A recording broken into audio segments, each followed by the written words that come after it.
Ay, ano pa, hindi pa pala tapos. Hindi ba? Kasi 'di ba parang ano, si Lord ano siya, iba yung ano kapag very intentional na yung approach mo. Kasi 'di ba sabi mo before hindi ka talaga nagpe-pray, you don't seek him, 'di ba? Actually, Pero I pray. Pero, I don't seek help from God na tulungan mo ako kasi hindi ko kaya itong problemang to. okay. Kasi nga, naniniwala ako na binibigay, yung mga problema mo, binigay sa'yo ni Lord kasi alam niya malalampasan mo. So, yun yung pinangahawakan ko. Hindi ko kailangan mag-pray. Mm. Kasi naniniwala ako nga, yun nga, iba, hindi pala dapat yun ganun. Siyempre, kailangan mo ng clarity, ng guidance, kapag may pinagdadaanan ka. Siguro yun yung mali ko before, kaya ang dami kong maling desisyon na nagawa sa buhay kasi tanggap lang ako ng tanggap ng problema na alam kong masosolve pero wala siyang clarity, wala siyang guidance. Gets mo? Oo. So meron ka na bang point sa buhay mo na feeling mo na-hit mo yung rock bottom yung tinatawag? Every year. Oh, yearly talaga. Ay, feeling ko every year. Pero pinaka rock bottom, syempre nung nawala yung papa ko. Paano ka nakabangon? Paano mo siya na-survive? Well, I have may other family pa members. Ako yung breadwinner. So, yun. Hindi ka naman makaka-move on, masasanay ka lang sa feeling. Grief Yeah, wow. comes in wave. Alam mo Tama, ba, tama. umiiyak ako sa Tama. UV Express. Mm. Kahit sobrang daming tao. Tapos one time, nakatingin sa akin si ate. Sabi ko talaga, sorry, namimiss ko yung papa ko. Hindi ka makaka-move on, masasanay ka lang. Eh, ako close ako kay papa. Yeah. You'll get used to it na wala na lang yung Mm-mm. tao. Bigla ka na lang may iiyak. Yeah, yeah, yeah. So ngayon, di ba parang iba na yung naging tawag yun, relationship mo with God. I think, masasabi ko oo Oh. kasi before nga, hindi ako ano. And now, how you pray na? Actually, Na yun may yung, ganun ka ng relationship with God ngayon. alam mo ba, I have best friend na Christian siya.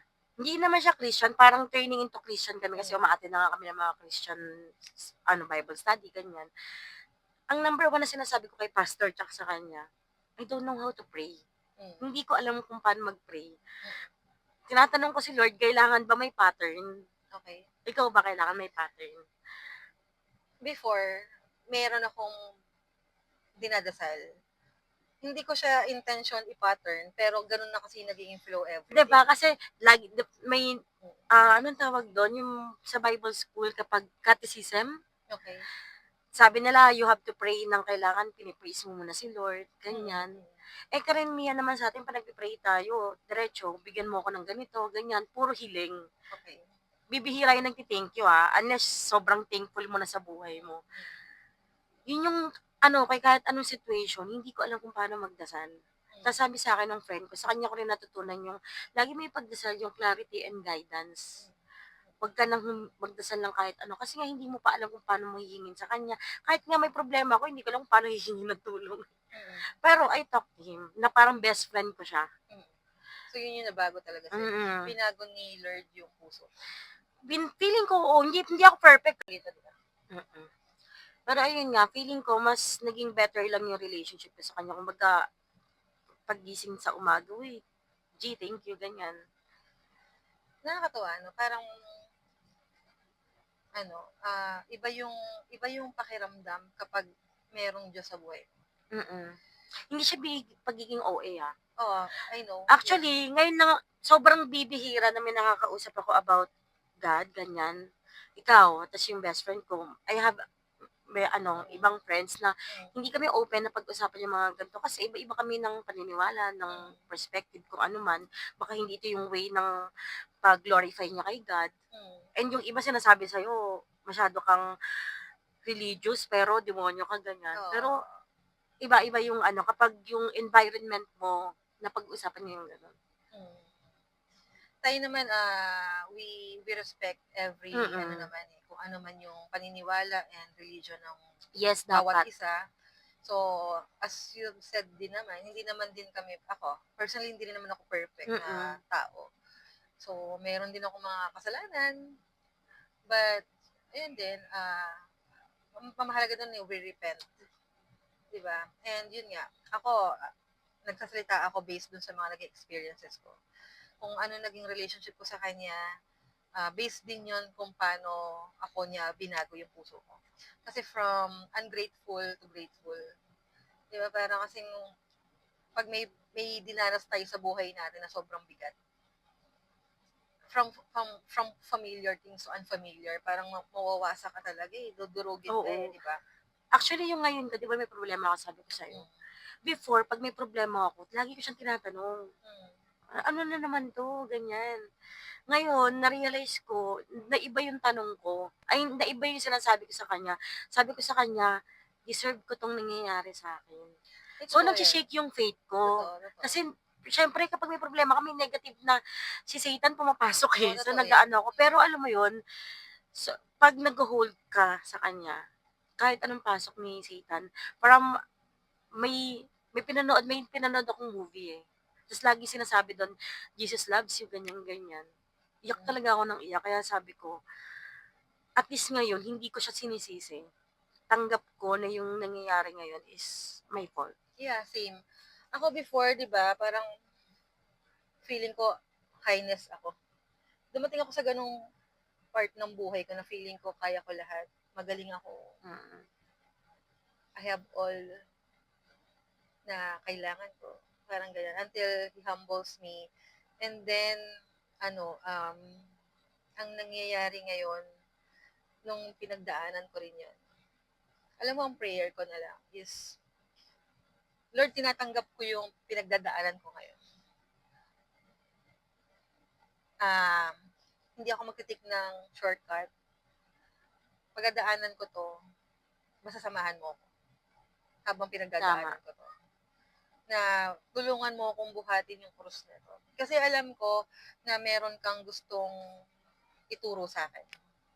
Kasi 'di ba, I don't know if ako lang or for some na ikaw, feeling ko kasi kapag paulit-ulit na nangyayari sa buhay natin, parang ibig sabihin hindi tayo natututo.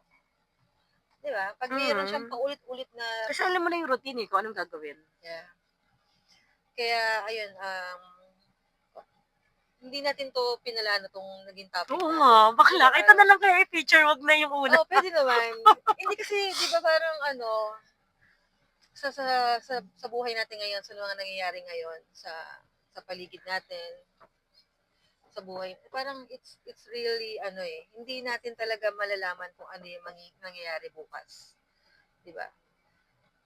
Hindi natin alam kung ano yung plano niya. Pero, yung pakiramdam na nagtitiwala ka, na meron siya. Kasi, ako napatunayan ko na lahat ng mga sinabi ni Lord, mga salita niya, yun yung pinaka-faithful para sa akin. Napaka-faithful lahat ng mga sinabi niya. Alam mo yung pag sinabi niya, do not fear, for I am the God. Diba? Parang, and then, don't be anxious, na for I know the plans I have for you. Yun yung mga words, mga gospels na talagang sinasabuhay ko talaga. Sabi ko, hindi ako familiar sa mga verses. Pero yung mga ganong salita na, the Lord will fight for you. Parang sobrang, sa akin, parang, my God, parang, yung pinagdadaanan ko ngayon, tapos maalala mo na the Lord will fight for you. Di ba? Parang walang imposible para sa akin. So, kung ano man yung pinagdadaanan mo ngayon, na pinagdaanan mo ng maraming beses na kung nauulit man siya ngayon, I know na you can. Kasi, iba na rin naman yung naging relationship mo with God. So, alam mo na, gusto lang naman ni Lord maging still. Just be still. Diba? And, ayun, grateful things will happen. Breakthrough will happen in His time. So, makakabangon ka din. Makakabangon din tayo. Naman. Lahat naman talagang dadaan. Pero, ayun, ako yung prayer ko na ngayon palagi pa nagigising ako na glorify to you, O Lord. Laging ganon. Parang, nababawasan before kasi ang mga prayers ko, Lord, ganito. Ang dami kong hiling. Sobrang dami. Alam mo yun? Pero ngayon, napapansin ko nababawasan na yung hiling. Pero puro thank you na lang. Ayun. So, sana may natutunan kayo sa aming dalawa. Again, we are not perfect. Diba? We respect every beliefs.